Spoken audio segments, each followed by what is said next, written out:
Il est très facile de se représenter la scène car en fait c'est vraiment une expérience universelle. C'est le cœur de l'hiver, le vent souffle violemment à l'extérieur et les températures chutent de manière vertigineuse. Et on s'attend évidemment à trouver refuge chez soi. Mais oui, le chauffage central est censé tourner à plein régime, promettant une soirée hyper confortable à l'abri du froid. On entre dans une pièce, on s'attend légitimement à être enveloppé par cette douce chaleur. Et là, c'est le choc. Ah, le choc thermique total. L'air est glacial. On s'approche du radiateur, on pose la main sur le métal et il est désespérément, obstinément froid. Alors que le robinet est grand ouvert. Exactement. Tourné au maximum sur le chiffre 5. Mais, rien n'y fait. C'est une véritable trahison matérielle, précisément au moment où le besoin de confort est le plus critique. C'est exactement le genre de scénario qui transforme une soirée paisible en une véritable enquête technique de survie domestique. La frustration qui en découle provient souvent du contraste saisissant entre la simplicité apparente de l'objet d'un côté Et la complexité de ce qui se passe dedans. C'est ça, l'opacité de son fonctionnement. On a affaire à un simple bouton rotatif en plastique blanc que l'on tourne machinalement depuis des années. L'action est basique. Mais l'incompréhension est totale quant à ce qui se déroule réellement à l'intérieur de ce bloc de laiton et de plastique. Et je suis ravie d'aborder ce sujet, car c'est justement ce décalage entre l'apparence et la réalité mécanique qui rend notre exploration en profondeur du jour si pertinente. Tout à fait. L'objectif, c'est de percer ce mystère domestique et de démystifier une bonne fois pour toutes ces pannes de chauffage soudaines. Pour ce faire, nous avons devant nous un document source extrêmement précis. Il s'agit d'un extrait technique intitulé « Dépannage et réparation des robinets de radiateurs thermostatiques ». Un document d'une précision chirurgicale d'ailleurs. Ah, vraiment. La mission du jour, c'est de comprendre pourquoi un objet dont l'unique but est de réguler intelligemment le débit d'eau chaude décide du jour au lendemain de faire grève. Notre document met en lumière 5 problèmes majeurs, 5 défaillances spécifiques qui transforment un radiateur ultra performant en un simple bloc de métal encombrant et inutile. Oui, et avant même de plonger dans ces 5 points, il est vraiment crucial de poser le contexte physique. Derrière cette façade minimaliste se cache un écosystème mécanique étonnamment complexe. Et surtout, très vulnérable. Vulnérable parce qu'il travaille dur en continu. Exactement. C'est un environnement soumis en permanence à des contraintes extrêmes. Il y a de l'eau en mouvement continu, des variations de pression importantes, des fluctuations de température qui dilatent et contractent les métaux, et bien sûr la composition chimique de l'eau elle-même. Donc ça s'use. Voilà. C'est un système qui subit l'usure du temps, l'oxydation, et qui est tout aussi sensible aux erreurs de manipulation humaine. Comprendre les lois qui régissent cet écosystème microscopique, c'est littéralement détenir la clé pour ramener la chaleur dans un espace de vie. Bon, décortiquons tout ça en suivant la structure de notre source. Le premier problème identifié, et peut-être le plus fréquent, c'est ce qu'on pourrait appeler de manière un peu informelle le syndrome du retour de vacances. Ah, le grand classique de l'automne. Où l'immense majorité des pannes trouve son origine dans une pièce absolument minuscule, le piston, ce qu'on appelle couramment la petite tige interne. Oui, le petit bout de métal qui dépasse. Voilà. Il faut imaginer une sorte de micro-gardien de porte métallique. Sa seule et unique mission dans la vie mécanique, c'est de s'enfoncer ou de ressortir pour bloquer ou laisser passer le flux d'eau chaude en provenance de la tuyauterie. Mais parfois, ce gardien refuse tout simplement de bouger d'un millimètre. Et le timing de ce blocage n'a d'ailleurs rien de hasardeux. Le texte souligne que cette paralysie survient presque systématiquement après une longue période d'inutilisation de l'appareil. Donc, pendant l'été. Typiquement, oui. À la fin de la saison estivale ou au début de l'automne, pile au moment où le besoin de relancer le chauffage se fait ressentir. C'est la parfaite illustration de l'impact destructeur de l'inactivité sur un système mécanique. Pendant plusieurs mois, cette fameuse petite tige métallique est restée figée dans une position statique. Alors que l'eau autour d'elle ne l'est pas vraiment. Exactement. Le milieu dans lequel elle baigne n'a rien d'inerte. Le document pointe du doigt 3 coupables responsables de ce grippage. On a le calcaire, la boue et l'oxydation. Je dois avouer que le terme « boue » est toujours un peu choquant quand on parle de chauffage. On a naturellement tendance à visualiser une eau hyper pure, claire et transparente qui circulerait indéfiniment dans les tuyaux de la maison. C'est une belle image, mais la réalité est effectivement très éloignée de l'eau de source. L'eau qui circule dans un circuit de chauffage central est prisonnière d'un circuit fermé. Au fil des mois et des années, les réactions chimiques inévitables entre cette eau stagnante, Les différents métaux de l'installation et les cycles répétés de forte chaleur, tout ça crée des particules en suspension. Et c'est ça la boue. Absolument. C'est cette accumulation de résidus métalliques dégradés et de minéraux que l'on appelle techniquement les boues de chauffage. Pas très ragoûtant. Non, pas du tout. Et si on ajoute à cette mixture le calcaire naturellement présent dans l'eau courante et l'oxydation de contact des pièces en mouvement, on obtient un véritable ciment microscopique. Ce qui englue complètement la pièce. Sous l'effet de ce mélange, la tige interne se retrouve littéralement collée à l'intérieur de son propre logement. Si elle est bloquée en position enfoncée, la vanne est physiquement scellée. L'eau chaude est arrêtée nette à la porte d'entrée du radiateur. Et donc, le fait de tourner frénétiquement le bouton rotatif en plastique à l'extérieur n'aura absolument aucun effet. Strictement aucun. Le bouton tourne dans le vide, mécaniquement parlant. C'est à ce moment-là que la méthode de dépannage détaillée par la source intervient et elle a un côté merveilleusement empirique.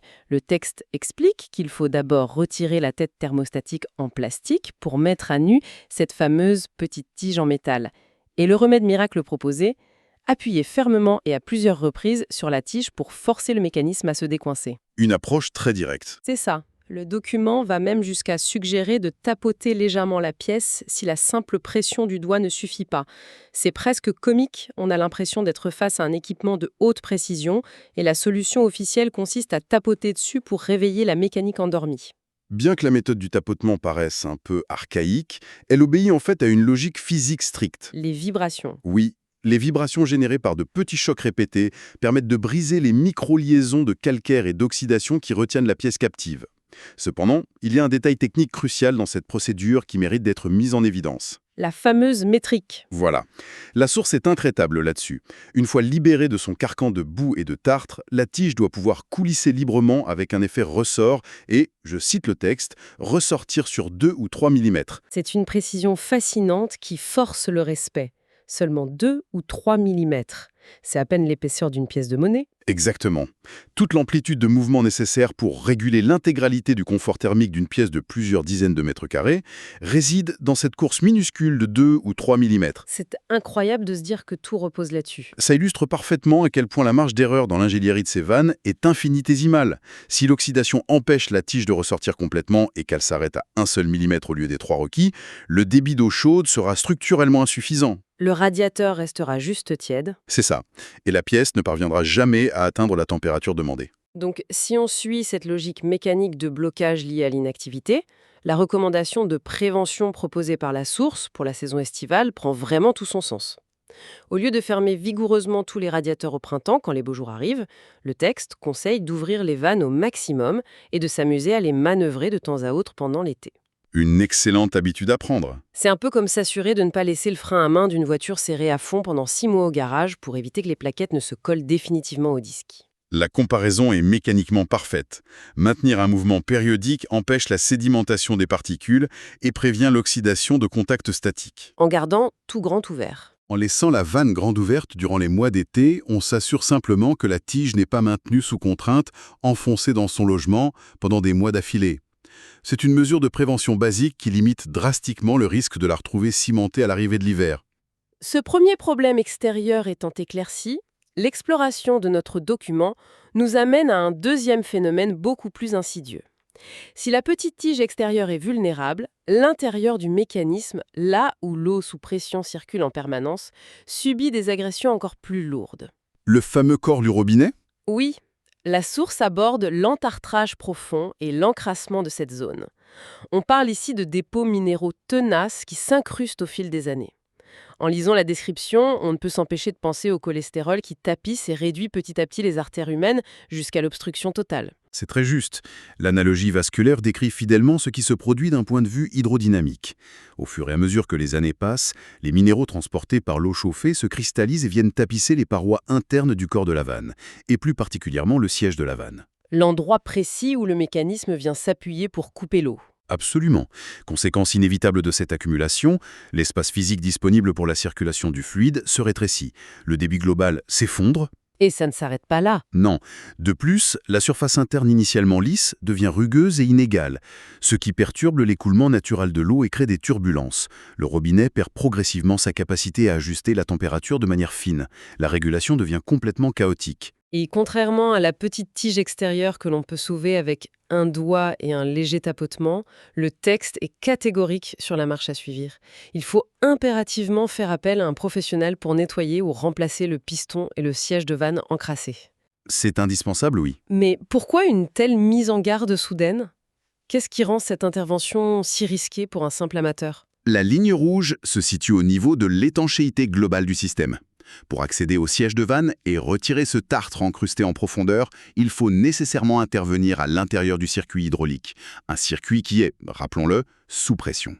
Ah, ça change tout. Cela requiert de casser l'étanchéité, ce qui implique de devoir isoler complètement le radiateur concerné, de purger au moins partiellement l'installation pour faire chuter la pression, puis de démonter des raccords métalliques conçus pour être étanches à l'eau et à l'air. Ça demande un vrai savoir-faire. Remonter l'ensemble sans provoquer de fuite ou de suintement exige un savoir-faire technique évident, des joints spécifiques et des outils adaptés. Une erreur lors de cette manipulation n'entraîne pas seulement un dysfonctionnement du chauffage. Ça peut inonder le salon. Exactement, elle ouvre la porte à un dégât des eaux potentielles dans le domicile. Le risque est effectivement d'un tout autre niveau. Mais notre analyse ne s'arrête pas à la plomberie interne.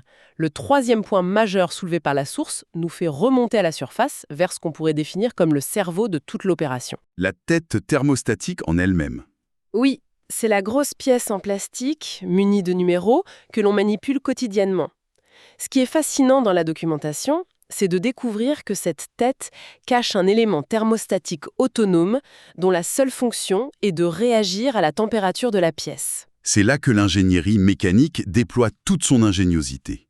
Il faut bien garder à l'esprit qu'il n'y a absolument aucun capteur électronique, aucun fil, aucune électricité dans ce processus. C'est de la pure physique. L'élément thermostatique enfermé dans cette tête contient une matière bien spécifique. Cela peut être un liquide, un gel spécial ou un gaz. Cette matière possède des propriétés de dilatation thermique très précises. Donc elle réagit à la chaleur ambiante. C'est le principe. Lorsque l'air ambiant de la pièce se réchauffe, cette matière réagit instantanément en se dilatant.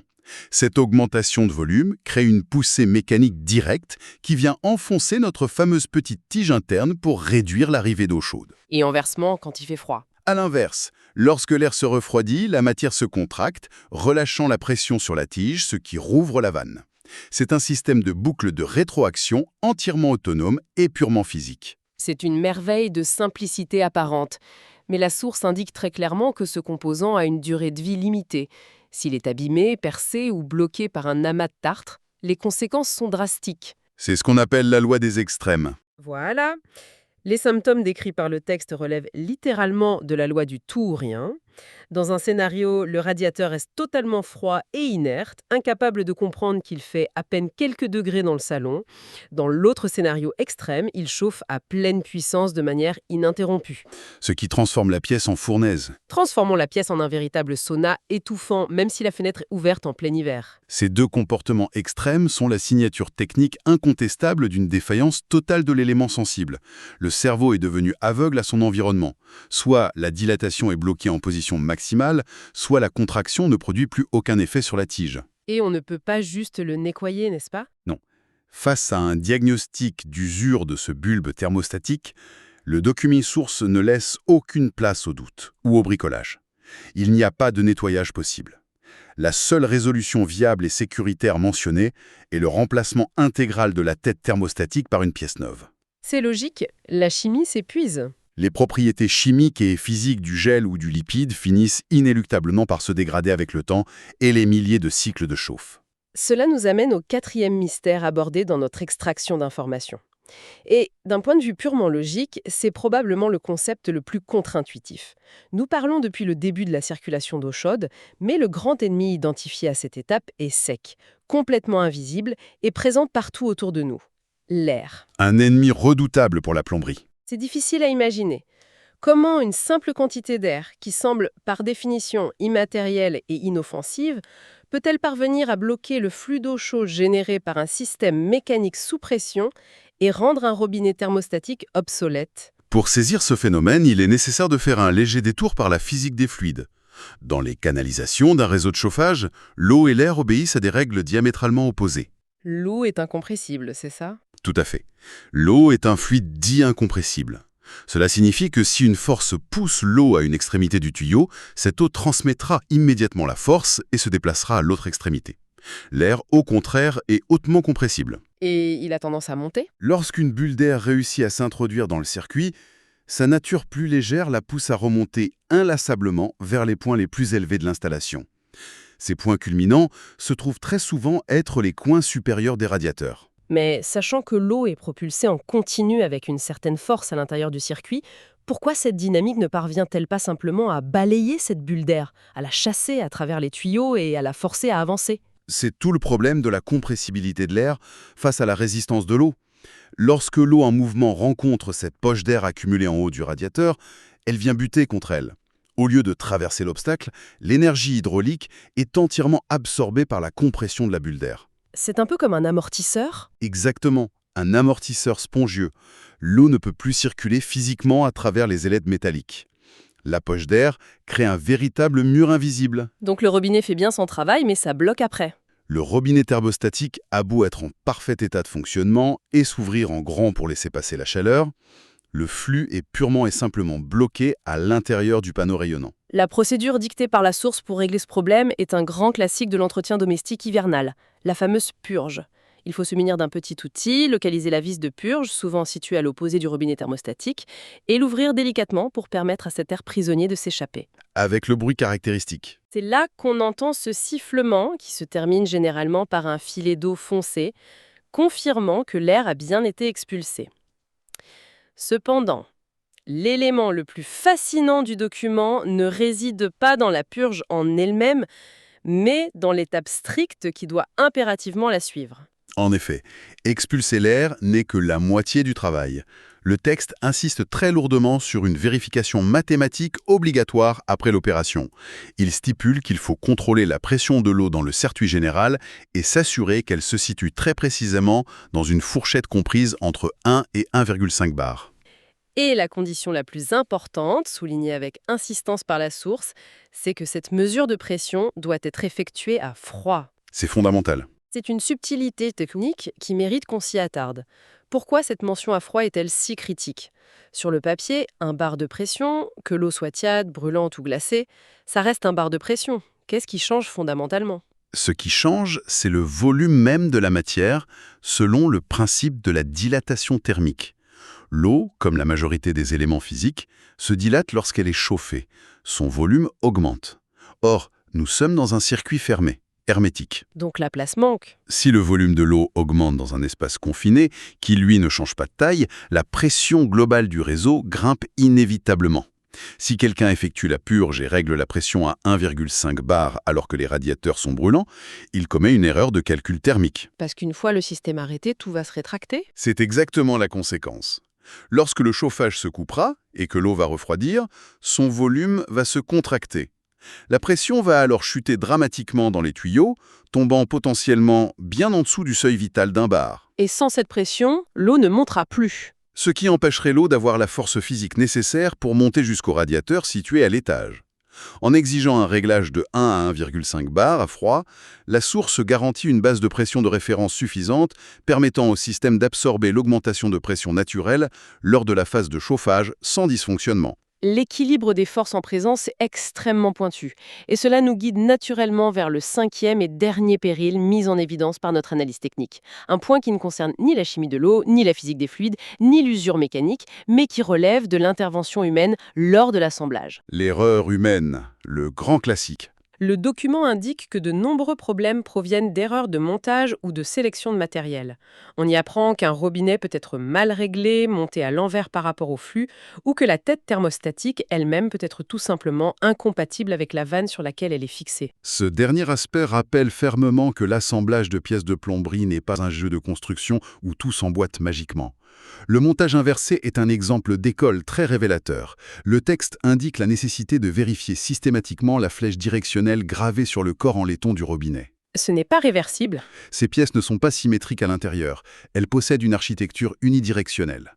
L'eau sous pression doit venir frapper le clapet interne dans un sens très précis pour que la régulation se fasse en douceur. Et si on se trompe de sens? Si, par inattention, la pièce est montée à l'envers, et que l'eau arrive dans le sens opposé à la conception technique, le clapet va se mettre à vibrer violemment, créant des claquements bruyants dans toute la maison et rendant le contrôle de la température totalement instable. L'idée qu'une simple petite flèche gravée dans le métal détienne le pouvoir de rendre toute l'installation bruyante et inefficace donne vraiment à réfléchir. Et l'avertissement concernant la compatibilité des têtes thermostatiques est tout aussi instructif. Face à une tête cassée au cœur de l'hiver, le réflexe naturel est de courir dans un magasin de bricolage et d'acheter la première tête de remplacement disponible en espérant que ça fera l'affaire. C'est un réflexe compréhensible, c'est sûr, mais qui mène presque toujours à l'échec technique. L'industrie des équipements thermiques n'obéit pas à un standard unique et universel. Chaque marque a son propre système. Les diamètres des raccords, la taille des pas de vis, la profondeur à laquelle la tige doit être poussée, ou encore les mécanismes de clipsage varient considérablement d'un fabricant à l'autre. Donc, forcer une pièce ne marchera pas. Fixer en force une tête incompatible sur un corps de vanne existant, même si l'aspect extérieur semble similaire, garantit que la course de la nouvelle tête ne correspondra pas à la course de 2 ou 3 mm exigée par la tige interne de l'ancienne vanne. Le résultat sera immédiat. Le mécanisme sera incapable d'appuyer correctement et le radiateur chauffera sans arrêt ou restera définitivement fermé.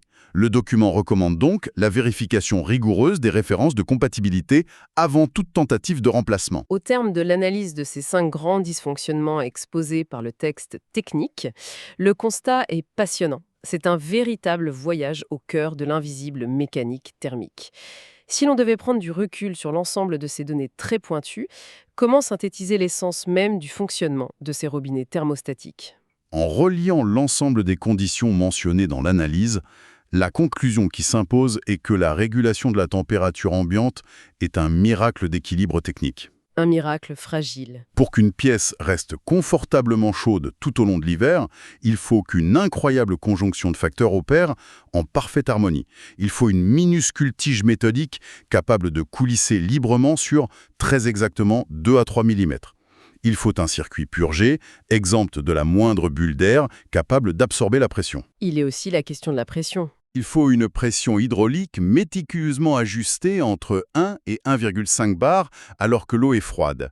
Il faut un écosystème interne propre, vierge de dépôts calcaires ou de boue obstruant le passage.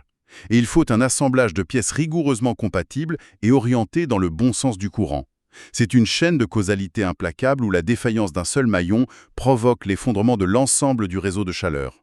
Le véritable bénéfice d'avoir décortiqué ces informations techniques, c'est la reprise de contrôle sur son propre environnement. Face à un radiateur glacial en plein hiver, la panique ou l'agacement poussent souvent à appeler immédiatement un technicien. Comprendre les mécanismes intimes de la panne modifie complètement cette dynamique. On est beaucoup moins démunis. Savoir qu'il suffit peut-être de dévisser un cache en plastique et de tapoter sur une tige coincée par quelques mois d'inaction ou de s'armer d'une clé de purge pour évacuer un peu d'air et vérifier la pression, c'est extrêmement gratifiant. C'est une forme d'autonomie retrouvée qui permet de résoudre par soi-même les problèmes de surface et de réserver l'intervention des professionnels aux véritables problèmes structurels. L'étude approfondie de cette documentation technique laisse d'ailleurs émerger une réflexion beaucoup plus vaste sur notre rapport à la technologie. Quand on réalise qu'une minuscule tige en métal censée bouger de seulement 2 mm ou qu'une banale bulle d'air perdue dans un méandre de cuivre a le pouvoir absolu de paralyser intégralement le confort de tout un espace de vie, C'est vertigineux quand on y pense. ça donne le vertige de se demander combien d'autres immenses systèmes critiques qui régissent le fonctionnement quotidien de nos sociétés dépendent eux aussi de mécanismes microscopiques, purement physiques, invisibles et fondamentalement ignorés de tous, jusqu'à ce qu'un beau matin d'hiver, ils décident soudainement de cesser de bouger. C'est une perspective fascinante qui invite à porter un regard beaucoup plus attentif sur la mécanique silencieuse qui nous entoure. L'exploration en profondeur de ces phénomènes complexes touche à sa fin. Il est grand temps d'aller examiner ces petites tiges métalliques de plus près. Et en attendant l'arrivée de la saison chaude, il ne faudra surtout pas oublier de laisser les robinets grands ouverts pour garantir le bon fonctionnement mécanique du système. À bientôt pour une nouvelle plongée analytique au cœur des sources.